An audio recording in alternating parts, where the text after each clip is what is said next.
the Parsha of Miketz, is always read on Hanukkah. So here's the thought I want to share with you. It's a thought that really comes from what Jacob said when he met his brother Esau, who was coming to supposedly kill him. Didn't turn out that way. They ended up kissing each other and hugging each other, going on their separate ways.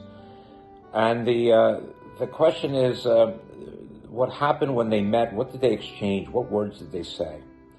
So Esau said to his brother, I have a lot. What about you, brother?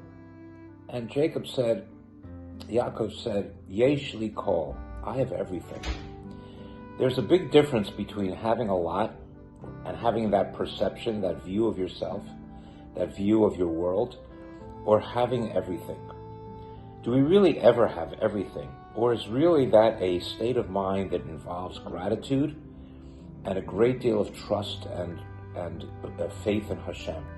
That what we get in life from Hashem, these are His blessings, this is our mission. He knows what we need at all times.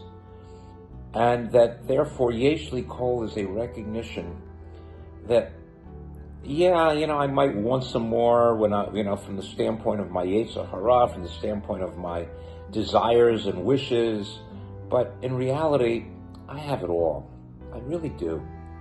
And the other mindset is never satisfied. It's always someone who feels like, okay, I got more, I have a lot, but I could always use more, which causes envy, jealousy, and all these other things. Hanukkah is a time of year when we can really appreciate this concept of Yesh li kol. Because Yesh li kol is something very, very important. It means that I have it all, the good and the bad, the trials and the tribulations, the joys, the blessings, the simchas. It's all part of my life. I'm on a journey, and I need to take that journey in all of its aspects. So here we are saddled with COVID-19, and we can't be together, but we are together. We are together, and we're supporting Aish Chaim. And by doing so, we're saying to Hashem, thank you even for this. Thank you for the opportunity to help this incredible institution, this incredible group of rabbis and rebbitzins who have inspired us, who help us on this journey, because they're part of our Yesh li kol.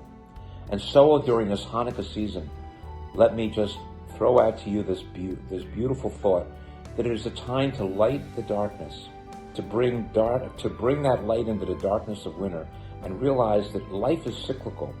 After this winter, there will be a spring. So enjoy yourselves, be grateful, try to adopt a Yesh li kol attitude. And again, thank you for letting me participate in this, and I wish Aish Chaim the greatest Hatzlacha and Chag Sameach to everyone. Mazel tov to Binyamin and Gevurah and a great year of Aish Chaim Philadelphia. I'd like to share with you a deeper meaning into the famous debate between the house of Shammai and the house of Hillel in the Gemara in Masechet Shabbos. According to Beit Shammai, the best way to light the Hanukkah menorah is to first light 8 lights, and on the second night 7, the third night 6, until you're left with 1 on the final night. According to Beit Hillel, we should start out with 1 light and gradually increase them until we're up to 8 on the final night. What's the deeper meaning of this debate? The Slonim Rebbe, a Hasidic Rebbe who lived in Jerusalem in the 20th century, explains that this is a debate on what is the essence of Hanukkah. According to Beit Shammai, the essence of Hanukkah is the war with the Greeks and the defeat of holy over unholy, pure over impure, the minority over the majority.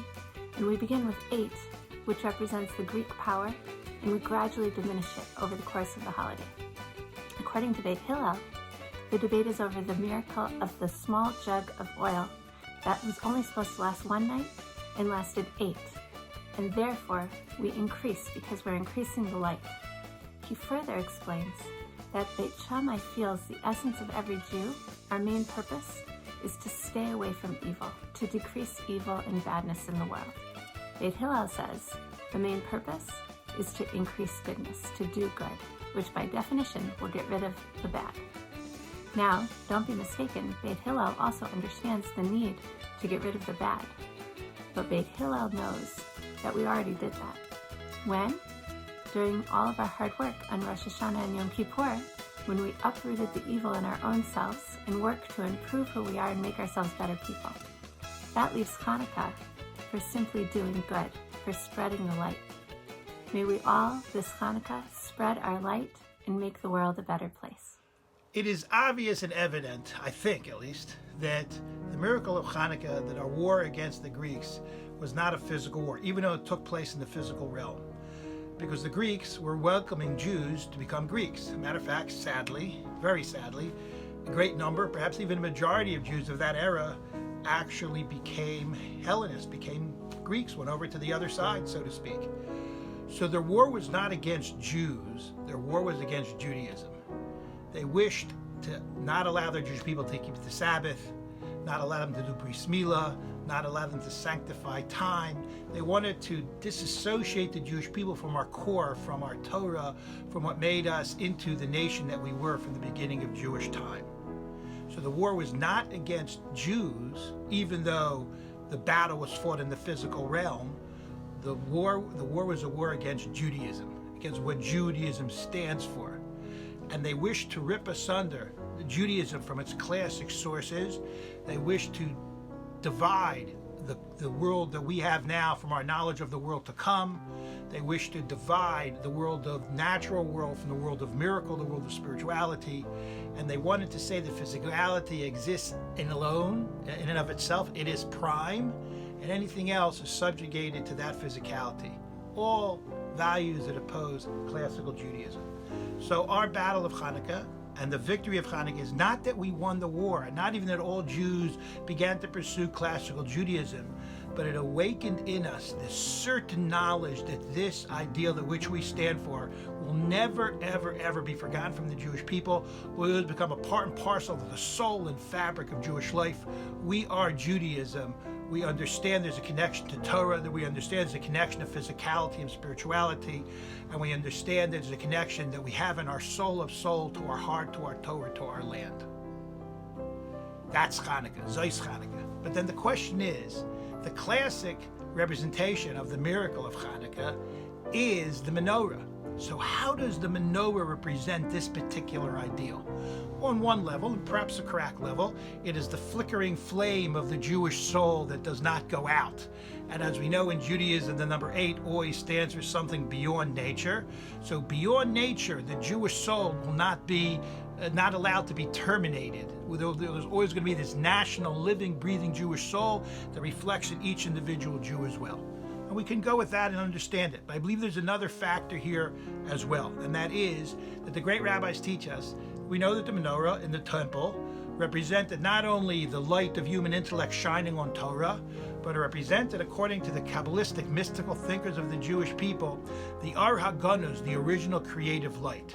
That original creative light is a reflection of the yichud, of the unity of God himself.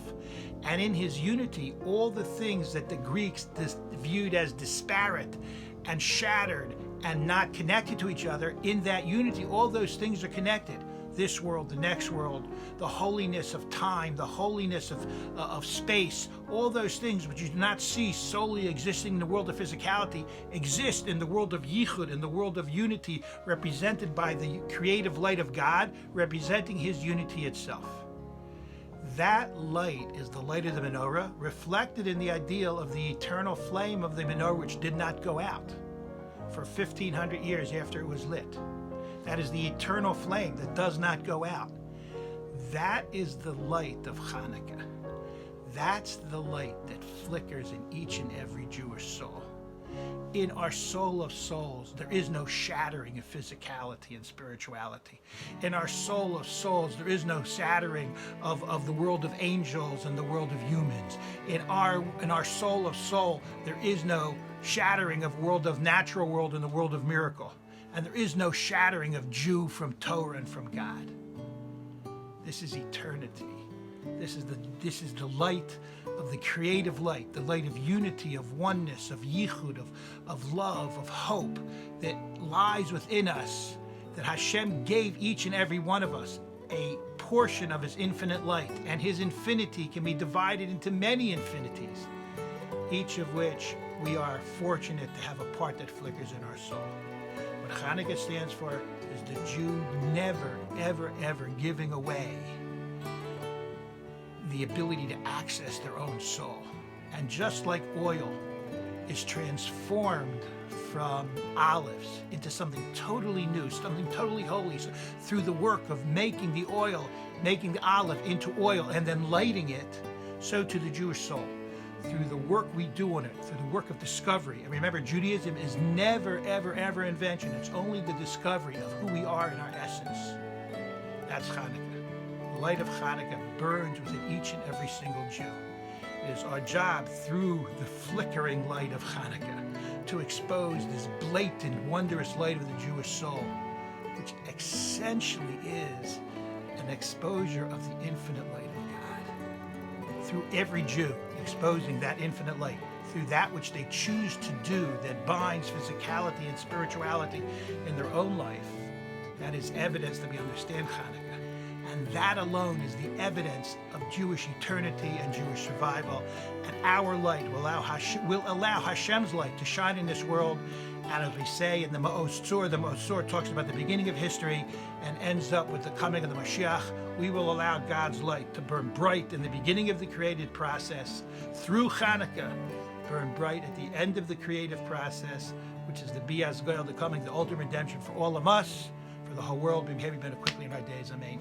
Have a wondrous, delightful Hanukkah. Thank you all very much.